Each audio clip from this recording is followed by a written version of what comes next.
Good afternoon.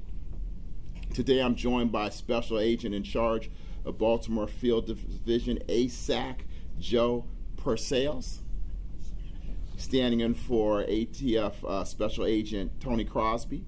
We have Baltimore Police Commissioner Richard Worley, Deputy State's Attorney Tom Donnelly, my Major Investigation Chief Samantha Mildenberg. I'd also like to acknowledge my Chief of the Drug and Gun Division, Jennifer Brady, who's not able to be here today. We're here today to announce the indictments of two men, Mr. Cornell Moore and Keith Russell, for their alleged participation in the murder-for-hire enterprise. Cornell Moore was indicted on 41 counts, and Keith Russell was indicted on 37 counts by a Baltimore City grand jury. These counts include participation in a criminal gang, first-degree murder, use of a firearm to commission a crime of violence, felony possession of a firearm, attempted first-degree murder, conspiracy, and related offenses. An indictment is not a finding of guilt. An individual charged by indictment is presumed innocent unless and until proven guilty at trial. The ongoing multi-year investigation into the violent criminal enterprise has been one of my office's most significant efforts in our continued fight to bring justice to Baltimore. With two individuals already indicted on 6 murders, multiple non-fatal shootings, and ties to a number of series of carjackings, this case represents the devastating impact a small number of violent perpetrators can have on our communities. These indictments are a critical step in holding those responsible for these senseless violence accountable and ensuring that they can no longer harm any of our residents. Our office, alongside BPD and the ATF, remains committed to dismantling organizations that inflict fear and violence in our neighborhoods and communities. We will continue to pursue every lead and exhaust all resources to bring justice to the victims and restore peace in Baltimore. The indictment alleges that on October 2020, the defendants and other individuals, known and unknown, have been members and associates of a criminal enterprise operating in Baltimore City and elsewhere throughout the state of Maryland. The organization's members have been compensated for committing acts of violence for the enterprise to earn their fellow members' respect and secure, maintain, and advance their positions. The enterprise seeks to establish dominance over rival gangs and drug trafficking organizations in Baltimore City, and to protect the reputation of the enterprise and of its members. The members establish and maintain their dominance by intimidating rivals through acts of violence, including homicides, shootings, and carjackings. Members of the enterprise are alleged to have eliminated competition to financially profit by committing acts of murder and carjacking. Members are also alleged to have utilized shell limited liability corporations, bank accounts in minors' names, and money applications to provide detention of payment derived from violent and illegal acts. The indictment also alleges that the defendants fatally shot Mr. David Reed, Shabro Meredith, Rashad Denty, Tyree Davis, Tavon Scott, Yamil Montague, and Angel Smith, and attempted to murder 3 other victims during a series of calculated murders. It is alleged the defendants utilized carjacked and stolen vehicles to execute many of these victims, whose family members have joined us today. Once again, I want to extend my condolence to the family members.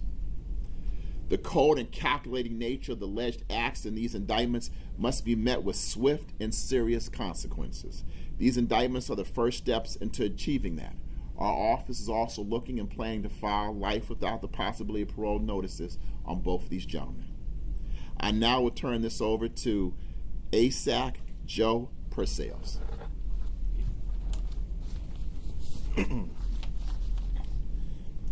Thank you, State's Attorney Bates. We are here today to announce the charges against 2 defendants for their involvement in murder-for-hire scheme in the Baltimore area over the course of several months in 2020. As you know, ATF is on the front line in the fight against violent crime, especially the illegal possession and use of firearms to further criminal enterprises. Those who illegally possess and use firearms to further criminal enterprises pose a serious risk to our communities The types of violent crimes committed by these individuals not only threaten people's safety, it threatens their ability to go about their daily lives. ATF is committed to prevent and investigate firearm-related crime by utilizing crime gun intelligence and relying on our state and local partners. ATF will continue to closely work with our local law enforcement and prosecuting partners to hold those accountable for violence inflicted upon the people of Maryland. This investigation will be ongoing until each and every person is brought to justice. Thank you, State's Attorney Bates, for your relentless commitment to ensuring these cases are prosecuted to the full extent of the law in order to keep our communities safe from gun violence. Now turn over to Commissioner Worley. Good afternoon.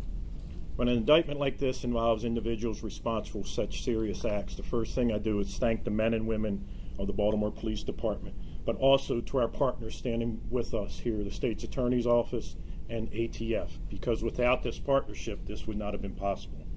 I also want to thank Major David Brusk of our homicide units who are here with us today. Our commitment to and collaboration and accountability has made this success possible. And today we recognize the significant achievement represented by this indictment.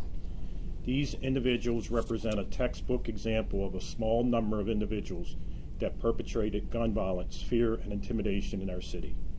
It is criminals like these who fuel the violence and retaliation that plague our communities. Let me be clear that we remain steadfast in identifying those individuals responsible for violence and delivering closure and peace to the families affected and to our city. While we're happy to announce the arrest of these two individuals, this investigation is still ongoing. We continue to ask the public if you have any information related to these suspects or previous acts of violence to call us. You can call the homicide unit at 410-396-2100 or call anonymously to Metro Crime Stoppers 1-866-7-LOCKUP. By working together with our law enforcement partners, we are sending a strong message.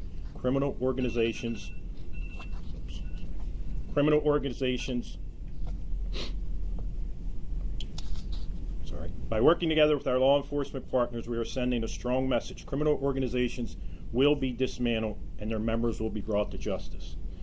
They will not escape the consequences and their actions that cause trauma in our communities. As you saw, this case is 4 years old. We will continue to work this case as well as many other cases because our work is far from over. To anyone who chose to engage in this type of criminal behavior, just know that we will leverage every available resource and bring the full weight of our department along with our federal, state, and local partners to bear against you. I'm proud of the efforts that everyone has made involved in this fight. Together, we will continue to make Baltimore a safer place to live, work, and play. Thank you. Thank you, Commissioner Worley, for your continued partnership, not only in this case, but also continue as we work together to battle crime as partners throughout Baltimore City. I also want to acknowledge the Baltimore City Police Department Crime Lab for their diligent work on these cases, as well as Major Burst and District Deputy Commissioner Kevin Jones for their roles in this investigation. And once again, thank you, SAC Crosby, who is not here today, and Assistant SAC Purcells, as well as the men and women of the ATF. Not only for joining us today, but for your dedication to the residents of our city and the collaboration we continue to serve and we continue to enjoy as we work together to bring justice to the victims and members of men and women of Baltimore City. And with that now, I'm open for a few questions. So 2 people were indicted. How big of an operation was this? Can you give us some idea of the breadth and the scope? Well, this is what I will say. It's a continuing investigation. We're not done. And I think some of those questions will be answered at a later time. I think those individuals know, and we're coming. Can you say just how many more arrests we can expect to come? Not at this moment in time. What we do want to do is say that, think about it. These 2 individuals right now have been charged with 6 murders. 5 one gentleman, 6 another. 3 attempt murders, carjackings. The violence that these 2 individuals have inflicted upon the men and women of Baltimore City. Remember, in 21, 22, when you're looking at 20, you're looking at 300 plus murders every single year. and to know that these two individuals are alleged, all this is alleged because we have to prove this in court of law, are alleged to have participated in at least 6 that we know of at this moment in time. And so for that, we're starting and we're continuing to build. But when you also look at the indictment, it talks about the alleged payments. So if someone's paying you, then we understand who is the individual. And so, like I said, we're not finished. We're coming for all those individuals involved. Can you say how much they were paid and who was paying them? Now, at this moment in time, we'll get that in the court of law. Once again, everyone is innocent until proven guilty, and we want to make sure that we give everybody the opportunity to have a fair trial. Did all the murders take place in Baltimore City?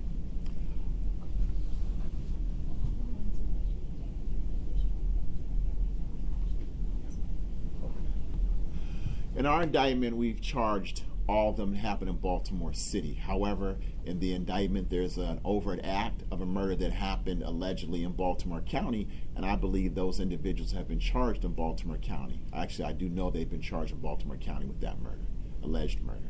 Is that a 7, sorry, or is that among the 6? That would be a 7. Okay. And it sounded like these date back to 2020. I guess when did these 2 people come on your radar? When did the investigation start?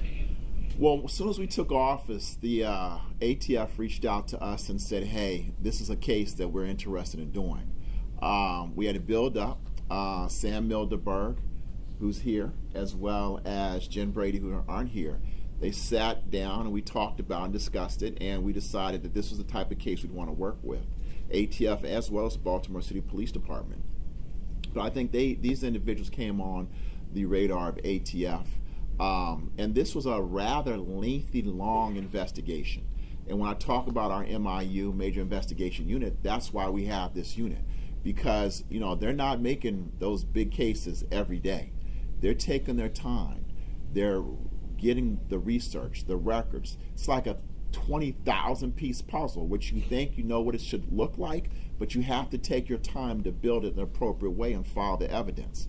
One of the things that I'm extremely, extremely proud of is the work that the ladies put together. I think this clearly shows the skill level of the prosecutors involved, as well as the police and ATF agents. I think what you really see is the collaboration and what it can really look like on a major scale, to say, though you may have committed murders and thought you got away with it, that we are able to work within the confines of the law, even though you may do things in various areas, understanding the enterprise, and that we will be coming toward and after you. And just to be clear, do you suspect them of additional homicides? Let's just say the investigation is ongoing. Can you talk at all about who the victims were and if these were all separate incidents or if any of them were connected? What I will say is that they all were separate incidents. There are some ways you could think potentially.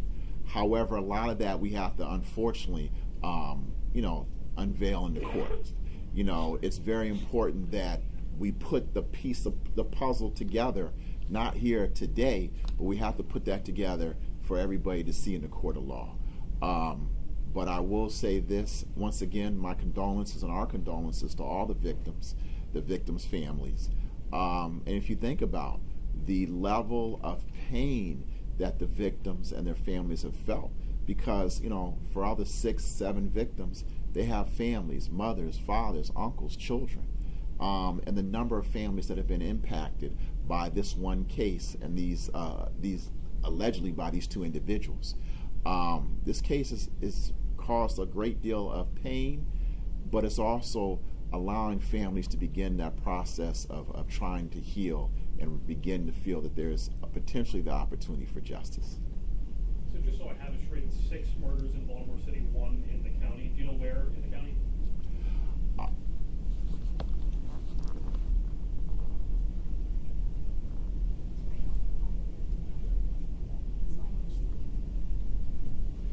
It's allegedly March 2nd, 2022, 1900 block of Ewald, right over the county line. But once again, that case is being prosecuted by Baltimore County. And we've been in collaboration with them as well. You said these individuals kind of commit these acts in order to climb the social ladder within the enterprise. Would you consider these two kind of high up on the ladder at this point? Or are they kind of middlemen, lower on the ladder? What I would say is, when you look at it, one, allegedly, these individuals are proving they would probably be viewed more as hitmen, looking at it from that point of view. I would also say it's not always what they may do, but it could maybe be interpreted with other people who may allegedly hire them able to move up in different ladders.